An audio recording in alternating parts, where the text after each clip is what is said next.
Hi everyone, I'm Heidi DUCATO and I am in the Shape Your Future Healthy Kitchen. I'm so excited. I am here with Chef Val from the OUTU School of Community Medicine program. I want to make sure I get it all out there for everybody. And I guess we're talking winter soup. So I'm just letting you jump in. What are we doing today? So we're going to do a carrot coriander soup. So coriander is a really good complement to carrots, but coriander is actually the seed of cilantro. And so in some languages, it's all the same word, but in the United States or in English, we say cilantro for the herb, the leaf part of it, or coriander for the seed part of it. Okay, perfect, because I'm not that educated on that. So that's perfect. I'm glad you explained that. Herb and spice. Yes.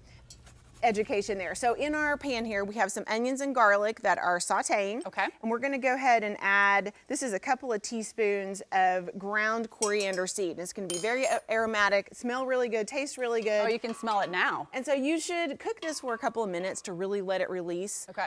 But we don't really have a couple of minutes. So we're going to go in with the rest of our vegetables. So we're going to do the carrots, obviously the star of the soup. Right.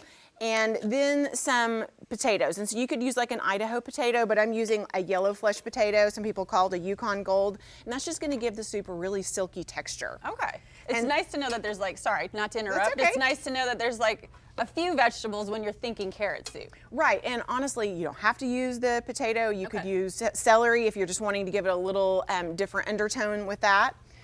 We have some low sodium vegetable stock that's going to go right in. And we're going to do a little pinch of black pepper. And then when the soup is finished, you can taste it and see if it needs a little pinch of salt. But try to keep that under a half a teaspoon or so, just so we're trying to keep our sodium lower. Salt down, okay. Yeah. So we're going to bring this to a simmer, and once it has simmered, you could eat it as is, but you could also use a blender or an immersion blender to make it really smooth, just a nice puree. Okay. Do you feel like people are getting their vegetables?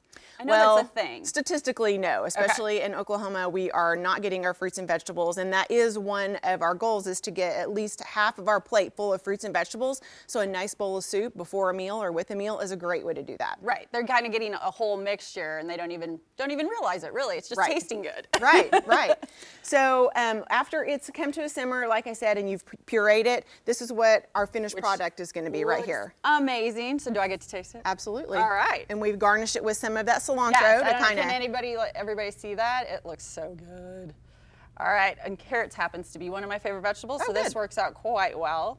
I just have to keep it off my shirt, right?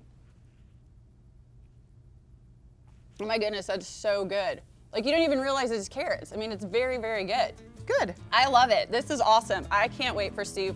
Winter weather is perfect for that. Thank you so much, Val. And you can find out more recipes and resources at kjrh.com.